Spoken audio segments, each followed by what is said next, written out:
Good morning. This is Peter Schwartz from Salesforce. This morning I have a remarkable privilege. I have the opportunity to present Sir Richard Branson, good friend of many years. Richard, what brings you to California now? Well, I love coming to California. It's a privilege to be here today. My specific reason for coming is to do with a death penalty vote that's taking place in a month's time here in California. And Californians have a chance to make history by banning the death penalty here in California. The reason I feel so strongly about it was in Europe about 40 years ago, we banned the death penalty. We banned it after yet another innocent person had been hanged. And Europe, I think, feels that much better for doing so. It hasn't increased crime. It sorts out the matter quickly, and if somebody is wrongfully convicted, they have a chance of being released and leading a normal life again. So most of America has banned it. California is the one big state that hasn't, and we're hoping that. Let me get it right. It's that Proposition 62 gets a sound resigning yes, so that hopefully finally America can be on the way to getting rid of the death penalty altogether.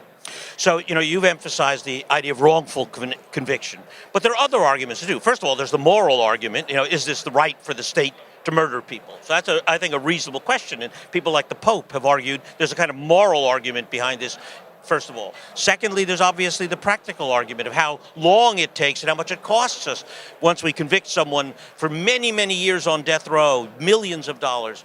And finally, there's the kind of, it doesn't actually work. It doesn't discourage, people, commit murders often for passion and so on, and it doesn't actually seem to deter murder. Are all of those important reasons as well? Absolutely. I mean, I personally think that we're civilized people, and we should be able to be above executing people. It sets a very bad example to countries like Iran, China that execute hundreds of people. And I think for us to be able to sort of stand up and tell them that this is wrong, and a lot of those people are innocent people. The cost of the death penalty is enormous. I mean, there's something like $150 million saving in California alone that could be put towards finding murderers and actually, locking them up for life. And I think that would be a much better use of the money. There is another proposition that's been put up, and that is Proposition 66, which says, let's execute people quicker and save money that way. The danger of that is that you execute a lot of innocent people. I've got to know 100 people who've been released from death row here in America. Delightful people, some of whom suffered 30 years in prison. Tragic. And they came so close to being executed on so many occasions. We've just made a very short film on Ray Hinton, who's an absolutely extraordinary man who spent, I think, 32 years on death row. So maybe we could just quickly run that. Yeah, let's take a look at the film. When Judgment Day comes and I see God, I got one question. And that question is, what took you so long?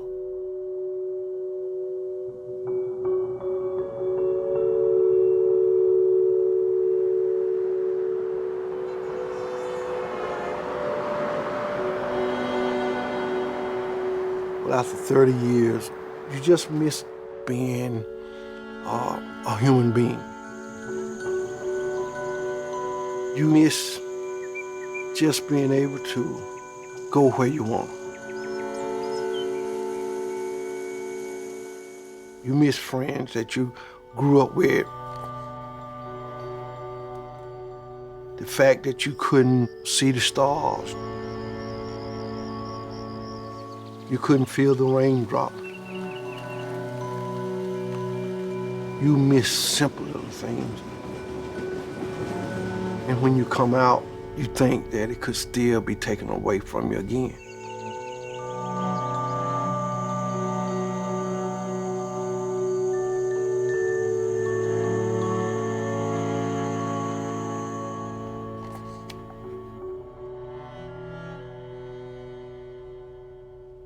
That little handsome fella right there would be me when I was 6 or 7. That's me down at the prison. And that's my mom. That's Lester. For 30 years, Lester was by my side. He wasn't in the cell with me. But I realized Lester was doing the same 30 years that I've done. So he's always been like a brother. My soul's been anchored in the Lord. Lester was like a Barry White. He just can't sing like Barry White. For 30 years, I had fantasized about getting back home. I wanted to be the one that gave her a hug and say, "I'm home, Mama." And I wanted her to prepare all of my favorite food. And me and old Lester would have did our best to eat everything she had prepared for us.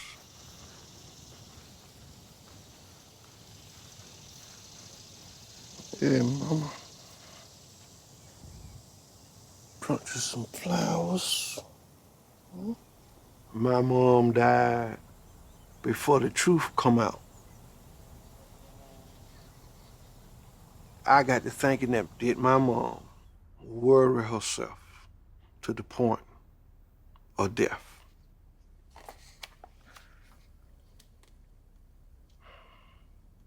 She would always tell me, "You are not responsible.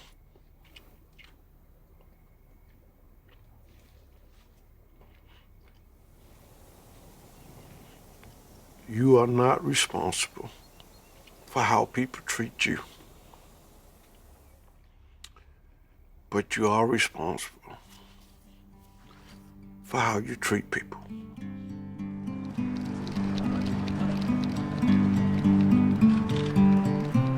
I want you to know there is a God. He sit high, but he looks low. He will destroy, but yet he will defend. And he defend me. And I just want to thank him.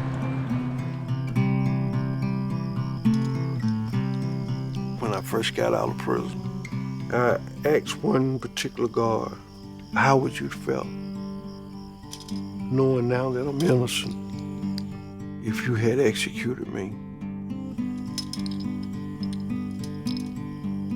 And he just dropped his head. What you gonna do when you kill an innocent man? One is too many. You lost sight on me whilst the wind did blow so horrid, as if I disappeared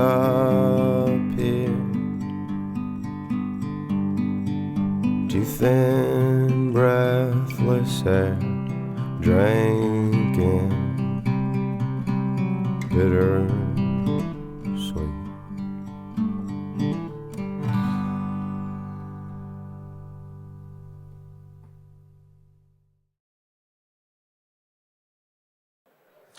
An amazing story. Now, Richard, recently you've just been involved in another case of someone wrongfully convicted who was about to be executed. Tell us about it. Yeah, there was a man called Richard Glossip in Oklahoma who was, again, wrongfully convicted of a murder. And literally on the day of his execution, we decided let's just take a full-page ad out, addressed to the governor saying, you're about to execute an innocent man. You must stay his execution. And there was there was a wonderful nun who was putting pressure on, and a lot of other people. And they stayed the execution. And And that will give him time to prove his innocence. I mean, like his lawyers, everybody who's seen the case, know he's innocent, but it's now a matter of getting him out of prison.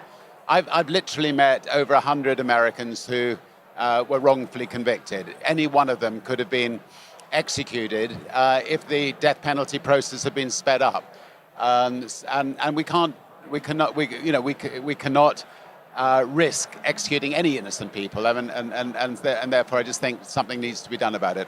Well, and as you know, right now in America, there's this really big issue that we're facing around racial issues, the murders of black men on the streets and so on. And I think there's an important racial dimension to this. Aren't the great majority of people who end up on death row not white? Absolutely. And Ray Hinton, who I really got to know well and think is one of the most wonderful people in this world. I mean, I put him, almost in the Nelson Mandela category, who I also was lucky enough to know well. I mean, when he was arrested, he protested his innocence to the policeman in the car. And they said, look, we don't mind whether you're innocent or guilty. You're going to be found guilty. We've decided you're going to be found guilty. And it was a pure racist. The whole case was a pure racist case. And frighteningly, there are still situations like that take place in America. And it's another reason, I think, for the abolition of it. Yeah, I think, given particularly the social tensions that we've begun to experience and how much this issue has come to the fore, I think that issue has to be dealt with in this context as well. Well, look, we're really pleased to have you here today. I think we want to get the message out again. Yes on 62, no on 66. Avoid the confusion.